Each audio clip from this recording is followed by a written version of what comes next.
Je le disais en début de journal, nous recevons ce soir sur notre plateau le directeur général de la Société nationale d'électricité, M. Jean-Paul Mbatna. D'après le constat que vient de nous faire ce reportage, nous remarquons que la Société nationale d'électricité n'arrive pas à satisfaire ses clients. Monsieur le directeur général, quelles sont les difficultés que rencontre cette structure? Merci de nous avoir posé cette question.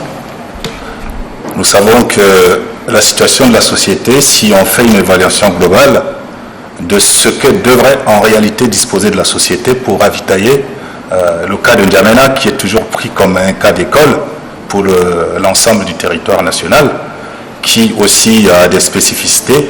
Pour le cas de N'Djamena, à l'état actuel, nous aurions besoin d'une capacité de l'ordre de 300 à 400 MW pour pouvoir satisfaire l'ensemble de la population, y compris les entreprises et les industries qui sont dans les pourtours de la ville de N'Djamena. Aujourd'hui, qu'est-ce que nous avons comme constat?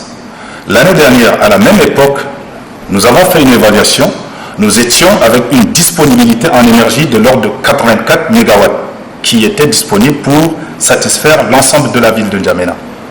Aujourd'hui, nous avons fait le même constat et nous nous retrouvons à peu près avec les mêmes dispositifs, avec la même puissance disponible, de l'ordre de 82 à 84 MW. Vous imaginez pour une ville qui a besoin de plus de 300 MW, disposer en réalité d'une puissance de l'ordre de 80 à 90 MW, il y a déjà un manque à gagner au niveau du produit. Et tout cet ensemble de 80 à 84 MW, c'est y compris les IPP, c'est-à-dire les producteurs indépendants. Nous venons de parler du cas de Agreco qui est en arrêt depuis bientôt 2 ans et demi. S'il avait été au rendez-vous, Agreco, jusqu'à là, nous aurions pu disposer de plus de puissance. Nous avons aussi l'investissement qui a été fait à Farsha 1, que nous appelons communément Varsila 1, qui est en arrêt depuis plus de 5 ans. Et ça fait 21 MW pour le cas de Varsila 1, 20 MW pour le cas de Agreco.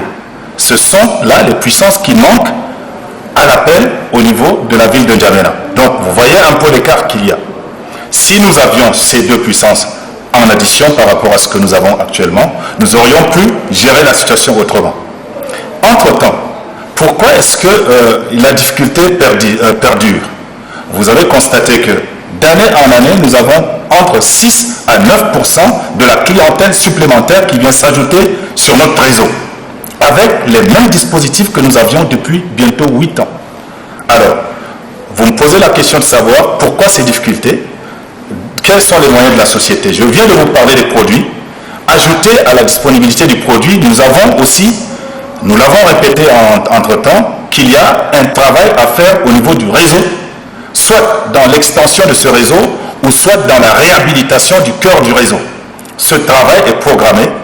Je vous assure que l'État essaie de faire tout pour que ce travail démarre. Et puisque nous travaillons en concertation avec nos partenaires, il y a aussi le programme et la disponibilité du partenaire qui essaye de faire en sorte que ce travail n'a pas encore pu commencer. Mais nous essayons d'avancer.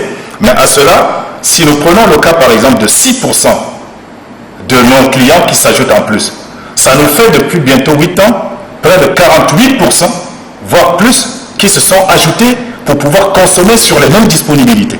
Vous voyez donc, c'est ce qui fait qu'en voie de conséquence, nous avons une saturation au niveau de nos moyens de distribution, une perturbation qui s'occasionne au niveau du réseau. Il y a bien d'autres raisons encore, mais le fait qu'on utilise les mêmes sources pour pouvoir satisfaire davantage la population crée un manque à gagner, et c'est ce que nous avons expliqué depuis là. Et si nous voyons qu'il y a une saturation, je prends un cas simple. Pour le mois d'avril, où nous avons constaté qu'il y avait plus de pannes au niveau de nos systèmes de distribution, qu'avons-nous fait au niveau de la direction générale? Nous avons tout de suite demandé à nos techniciens d'opérer sur un ensemble de plus de 500 postes de transformateurs pour la ville de N'Djamena. Nous avons pris un échantillon de 120 postes qu'il fallait tester. Tenez-vous bien, sur les 120 postes qui ont été testés, nous avons eu une présence de 28 postes qui sont en dépassement de capacité nominale. Nous avons plus de 30 postes qui sont en saturation complète. Qu'est-ce que nous avons demandé aux équipes techniques de faire? En ce moment, depuis bientôt 10 jours, l'opération consiste donc à faire une permutation des postes. C'est-à-dire, si nous avons une capacité de 630 nominale qui est moins saturée, nous la permettons avec une capacité par exemple de 400 qui est plus saturée et en dépassement pour que nous puissions établir un équilibre. C'est un travail qui se fait au bout de 4 à 5 jours par poste. Nous avons constaté qu'il y a des équipes qui descendent sur le terrain, elles ont été remarquées, et ce travail occasionne généralement qu'on puisse opérer les coupures pour pouvoir faire ce travail, équilibrer les transformateurs qui sont en dépassement avec ceux qui le sont moins. Voilà le travail qui est fait, et ça prendra encore un peu du temps, puisque nous n'avons pas encore commencé le travail d'extension du réseau de la ville, nous n'avons pas commencé le travail de la réhabilitation du cœur de la ville. Nous sommes bien obligés d'aller sur les moyens qui sont les nôtres, et c'est le travail que l'équipe est en train de s'atteler à faire, bien entendu, avec les moyens que l'État met à notre disposition. Nous avons constaté qu'au niveau de la fourniture d'électricité, il y a une distribution sélective dans certains quartiers et certains ménages qui se trouvent dans les mêmes communes, voire les mêmes quartiers, les mêmes carrés plutôt. Pourtant, vous avez affaire aux mêmes clients. Comment expliquez-vous cette pratique souvent opérée par vos agents? Je voudrais simplement qu'à partir de cette question, on comprenne très bien le programme technique qui est opéré pour pouvoir assurer une distribution sans toutefois que nos dispositifs connaissent des difficultés supplémentaires. Qu'est-ce qui se passe? Nous avons plusieurs postes, je viens de dire, nous avons à peu près 543 postes à travers la ville de N'Djamena. Tous les postes n'alimentent pas les mêmes clients. Vous pouvez être à 1 ou 2 mètres d'un voisin qui est alimenté par un autre poste que vous. Il faut rappeler aussi que nous avons certains secteurs dans lesquels nous ne pouvons pas, nous n'avons pas la possibilité ou le droit d'opérer des coupures. Donc ce sont par exemple des hôpitaux, ce sont par exemple des camps militaires pour des questions de sécurité, ce sont par exemple certains points stratégiques comme la télé, la radio, où il faut garder un œil stratégique là-dessus. Donc il y a des postes qui sont dédiés à ces ensembles, des points qui sont vraiment sensibles pour qu'il y ait une continuité de service.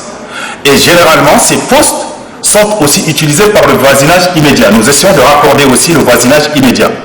Ça veut dire quoi? Ça veut dire que ceux des voisinages immédiats qui sont raccordés sur ces postes dédiés à des secteurs où il faudrait observer une vigilance particulière, naturellement bénéficient d'une continuité de service.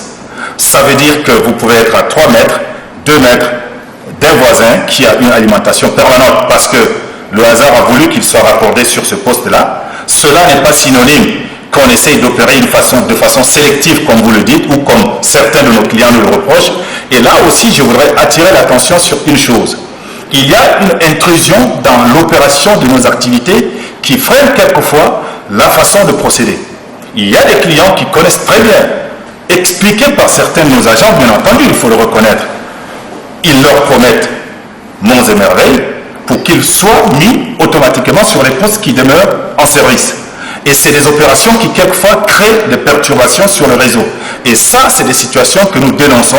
Si vous voyez qu'il y a des personnes qui s'adonnent à ces pratiques, il faut nous les signaler parce que nous avons le contrôle sur le poste et il ne faudrait pas que ces opérations qui sont faites à notre insu viennent mettre à mal toute la procédure pour pouvoir protéger, pour pouvoir faire en sorte que la ville ne puisse pas tomber dans le noir, parce qu'une mauvaise opération sur nos systèmes de distribution peut créer un manque à gagner, et non seulement un manque à gagner, mais une perturbation qui peut occasionner un déclenchement global pour la ville. Justement, en cette période de canicule, il y a souvent le délestage d'électricité intempestive. Du coup, on assiste à des incendies un peu partout dans la ville. Quelle est la solution que la Société nationale d'électricité nous propose? Je voudrais aussi, là, vous me posez une question qui est essentielle, parce que la seule chose que tout le monde connaît, c'est le délestage. Et quelquefois, on ne prend pas la peine de comprendre pourquoi nous opérons à certains moments le délestage. Comme je vous le disais tout à l'heure, il y a des points stratégiques sur lesquels il faut opérer, il faut observer une vigilance particulière. Il y a aussi une distribution qui est assurée, je l'ai montré plus haut, avec peu de dispositions au niveau du produit pour l'ensemble de la ville qui a besoin de plus que cela. Donc, qu'est-ce que nous faisons? En même temps que nous assurons la distribution avec ce peu de moyens, nous faisons en sorte que ces moyens, ces lignes de distribution qui sont existantes, qui sont vétustes à certains endroits, il faut le dire, qui ne sont pas encore réhabilités, il faudrait les protéger. Et donc, dans l'opérationnalité, qu'est-ce que nous faisons? Il faut, au niveau du dispatching, qui est le centre de contrôle, on essaie de voir au niveau de la distribution quel est l'endroit qu'il faut choisir pour pouvoir opérer un délestage, pour pouvoir protéger l'ensemble du dispositif. C'est un moyen technique de protection dans un premier temps de nos dispositifs techniques à travers la ville. Donc le délestage n'est pas opéré de gaieté de cœur, hormis le fait aussi qu'il y a très peu de disponibilité et qu'il faudrait répartir de façon équitable cette disponibilité à toute la population. Il y a une vigilance qui est observée pour ne pas que nous puissions tomber complètement dans le noir. Mais on assiste souvent à des incendies. Vous savez, j'ai parlé tout à l'heure de la saturation.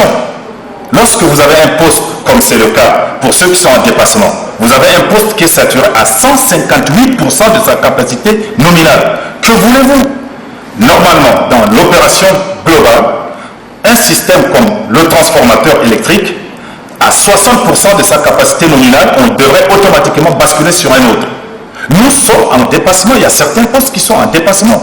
Par voie de conséquence, le comportement qu'il peut observer, c'est quoi? Il y a des cas d'incendie, parce que ce poste éclate.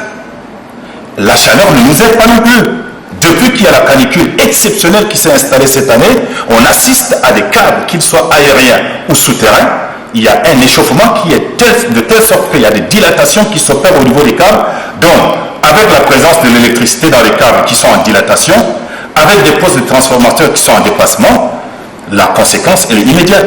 C'est des cas d'incendie, c'est des cas de surtension, c'est des cas de baisse de tension qu'on remarque un peu partout. Et c'est ce que nous essayons de faire avec nos équipes pour, je le disais tout à l'heure, protéger ces installations le mieux que nous pouvons et faire en sorte que nous puissions continuer le service tel que nous le demande la population et nos clients en particulier. Monsieur le directeur général, à votre mot de fin. Eh bien, je voudrais pour le mot de fin m'adresser un peu à la clientèle. Vous savez, quelquefois, il y a des comportements de nos clients qui ne sont pas de tendance à nous aider dans le service. On nous demande d'assurer un service de qualité. Il est bien vrai que nous nous attelons à faire en sorte que ce service de qualité soit maintenu. Nous avons aussi mesuré depuis un certain temps qu'il y a, et le ministre l'a d'abord dit, on l'a d'ailleurs dit dans le reportage que nous avons suivi, il y a une prise de conscience. L'État essaye de mettre des moyens colossaux pour que nous puissions assurer ce service. Ces moyens sont lesquels? Nous avons aujourd'hui, ça ne s'est jamais fait, une équipe de discussion, un comité technique qui est mis en place par 4 ministères clés. Le ministère des Finances et du Budget, représenté par le ministre lui-même, Alain Mahamat. Nous avons le ministère du Commerce, de l'Industrie et des Mines, Mohamed Bachir.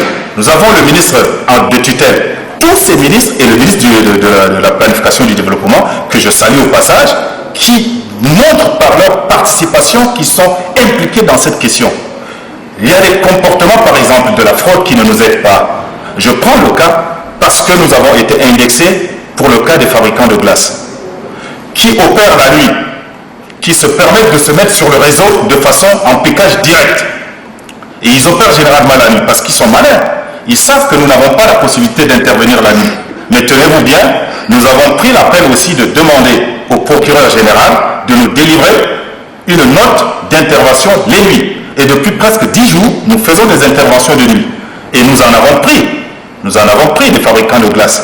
Et aujourd'hui, ils vendent la glace prétextant plus cher, prétextant que c'est à cause du délestage de la société qu'ils sont obligés de se mettre sur les groupes électrogènes pour pouvoir produire des glaces, d'où la vente plus chère. Mais ça n'est qu'un prétexte, parce que nous en avons démonté plusieurs, et à l'heure où je vous parle, pratiquement tous les 2 jours, il y a au moins 2 ou 3 fabricants de glace sur lesquels nous mettons les mains, et nombreux sont ceux qui sont maintenant entre les mains des forces de l'ordre, et nous faisons aussi des descentes systématiquement avec un huissier de justice.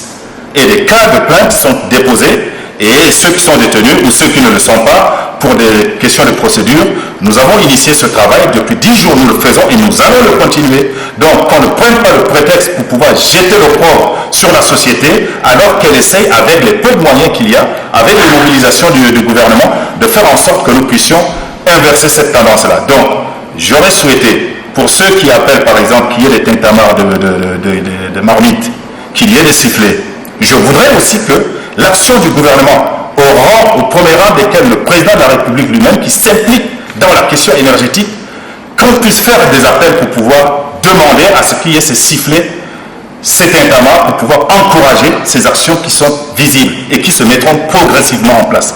Je voudrais qu'on fasse aussi ces appels de temps à autre, plutôt que pour des cas de coupure, on puisse faire appel pour demander à ce qu'on vienne mettre à mal un engagement aussi important que nous mesurons jour après jour. Monsieur Jean-Paul Batna, merci beaucoup. C'est moi qui vous remercie de m'avoir donné la possibilité d'expliquer pour ce bref temps la situation dans laquelle nous opérons, et nous espérons que nos bureaux sont ouverts, les clients peuvent venir, nous sommes à leur disposition pour encore donner plus d'explications que ce que je viens de livrer en quelques minutes. Pour rappel, nous avions sur notre plateau M. Jean-Paul Batna, le directeur général de la Société nationale d'électricité, qui s'est entretenu avec nous sur les difficultés que rencontre la SNE et les coupures intempestives d'électricité.